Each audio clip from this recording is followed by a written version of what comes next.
Imagine une France plongée dans le chaos. Depuis des années, catholiques et protestants se font la guerre. Les villages brûlent, les familles sont séparées, les champs sont abandonnés, le pays a faim, le pays a peur, le pays rêve de paix.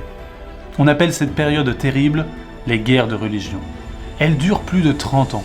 C'est dans ce tumulte qu'un homme courageux, au sourire franc et au parler simple, va tenter l'impossible, réconcilier des ennemis qui ne se font plus confiance. Son nom, Henri IV, celui qu'on appellera plus tard le bon roi Henri. Henri naît en 1553, au château de Pau, dans le Béarn, au pied des montagnes des Pyrénées. Il est le fils d'Antoine de Bourbon et de Jeanne d'Alberte, la reine de Navarre. Sa mère est protestante et élève son fils dans cette religion. Son enfance est différente de celle des princes élevés dans le luxe. Henri apprend à monter à cheval, à chasser, à supporter le froid et la fatigue. Il joue avec les enfants du peuple et grandit au contact de la nature. On raconte qu'il buvait du lait de chèvre et qu'il dormait dans un berceau rustique. Vrai ou non, cette légende montre une chose. Henri resta toute sa vie un homme proche des gens simples. Mais son enfance n'est pas paisible. En 1572, il se rend à Paris pour épouser Marguerite de Valois, la sœur du roi Charles IX. Ce mariage devait réconcilier catholiques et protestants. Au lieu de cela, quelques jours plus tard, éclate le terrible massacre de la Saint-Barthélemy. Des milliers de protestants sont tués dans Paris.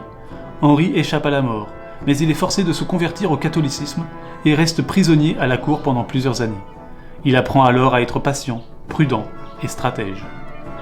À la mort de Henri III, en 1589, Henri de Navarre devient l'héritier légitime du trône de France. Mais un problème immense se dresse devant lui.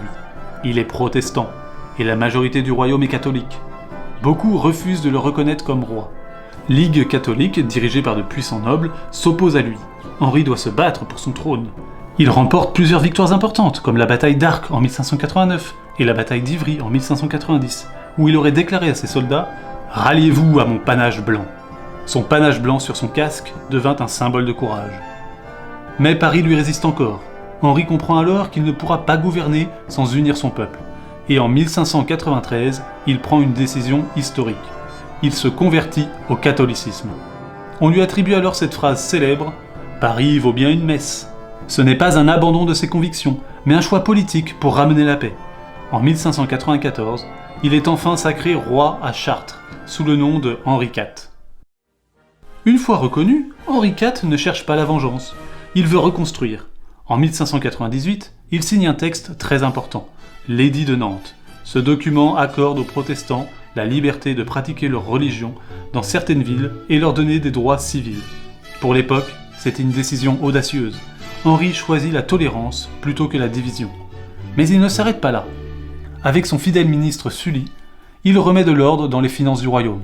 Il encourage l'agriculture, le labourage et le pâturage sont les deux mamelles de la France, disait Sully.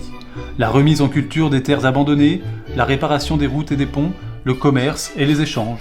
Il soutient aussi des projets de colonies en Amérique, comme la fondation de Québec en 1608 par Samuel de Champlain. Henri IV veut que les Français vivent mieux. Il répète souvent qu'il souhaite que chaque paysan puisse avoir une poule au pot le dimanche. Cela signifie que chacun puisse manger à sa faim. Peu à peu, la France retrouve la prospérité. Malgré la paix retrouvée, certains restent mécontents. Des extrémistes religieux lui reprochent sa tolérance. D'autres craignent ses projets politiques en Europe. En 1610, alors qu'il prépare une guerre contre les Habsbourg pour défendre ses alliés, Henri IV traverse Paris en carrosse. Un homme nommé François Ravaillac, un fanatique religieux, s'approche et le poignarde. Le roi meurt le 14 mai 1610. La nouvelle plonge la France dans une immense tristesse. Le peuple pleure le roi. Son fils, le futur Louis XIII, n'a que 9 ans. Henri IV laisse derrière lui un royaume apaisé et plus prospère. Il a mis fin aux guerres de religion. Il a choisi la tolérance au lieu de la vengeance. Il a compris qu'un grand roi n'est pas seulement un guerrier, mais un bâtisseur de paix. Son histoire nous enseigne que le courage ne consiste pas seulement à se battre, mais aussi à pardonner et à rassembler, et que gouverner, c'est penser au bonheur du peuple. Henri IV a prouvé qu'un roi peut être à la fois fort, simple et humain. Et c'est pour cela que, des siècles plus tard, son nom reste associé à la paix retrouvée et à l'espoir.